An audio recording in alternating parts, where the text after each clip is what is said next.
So today we will look about the biomechanics of inspiration and expiration. So initially we'll speak about the inspiration. So what is inspiration? So we know that inspiration is the entering of the atmospheric air into the lungs. So the air enters into the lungs.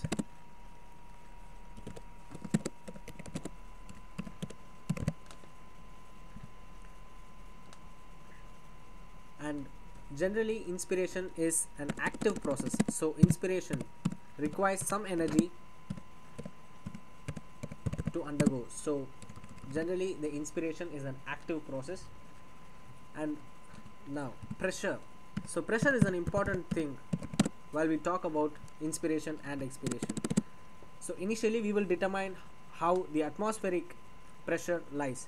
So the pressure for the atmospheric air. So the normal pressure for the atmospheric air is about 760 millimeter Hg. So that means 760 millimeters mercury. So during inspiration we have to note that the intrapleural pressure, that the pressure which exists inside the lung, is lesser than the atmospheric air. So the intrapleural pressure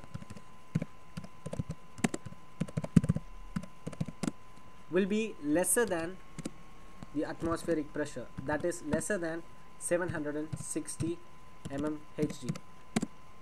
So we all know when the pressure is low inside the lung, the air flows from the higher pressure to the lower pressure. So from the atmospheric air flows into the lungs because the pressure inside the lungs is lower than the atmospheric pressure.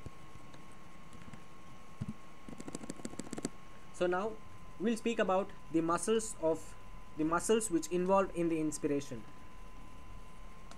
So generally what happens during inspiration is, so we'll look at the picture here. Generally during inspiration the thoracic cage just enlarges. So this is the inspiration, I'll write I here. So if you see, the rib cage along with the thoracic just expands. The thoracic cage expands, and so does the lungs. The lungs also tend to expand. The thoracic cage enlarges and the lungs also tend to expand. Over here we can see that the lung tends to expand during the inspiration process. The primary muscles which help in this inspiration process are, so look which muscles help in this process. So generally we divide the types of muscles into primary and the associative, that is the secondary muscles. The primary muscles are the main muscle which help in the process of inspiration, and when it is inspiration,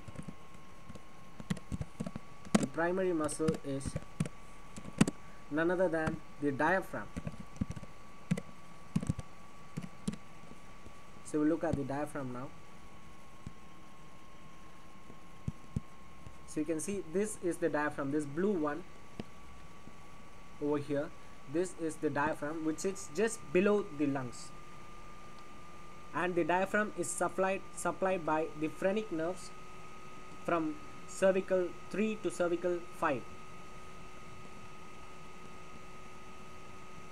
and the external intercostal space which is present over here. We see the external intercostal muscles over here, just noted over here. So the external intercostal muscles which are situated just inside the thoracic cage, these are also primary muscles which help in the inspiration process. So the primary muscles is diaphragm and the external intercostal muscles.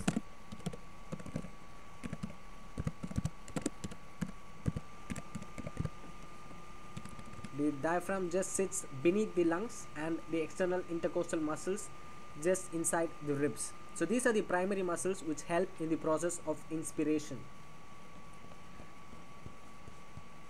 And the secondary muscles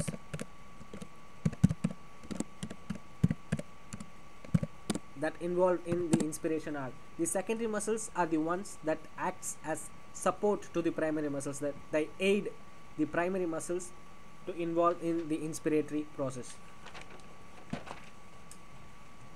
And all the accessory muscles which help the primary muscles are the sternocleidomastoid muscles,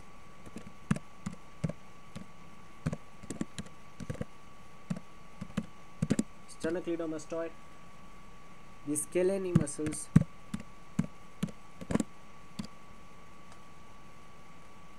and the elevators of the scapulae. Behind, just beneath the shoulder, the scapulae are present, and the pectoralis muscles. So these are the muscles which help during inspiration. We can see the sternocleidomastoid muscles around the neck region, which is present over here, and we see the scalene muscles just beneath the sternocleidomastoid, and we also have the pectoralis minor muscles, which is situated around the ribs. So these are all the accessory muscles which also help in the inspiratory process. So this is all we should know about the inspiration. And the pressure is very important. It is this negative interpleural pressure that also helps in the expansion of the lungs during the inspiratory process. Another important thing is you should remember that during inspiration,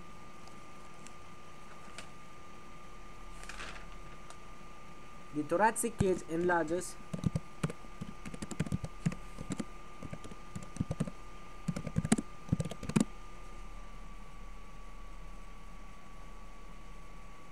and the lungs also expand.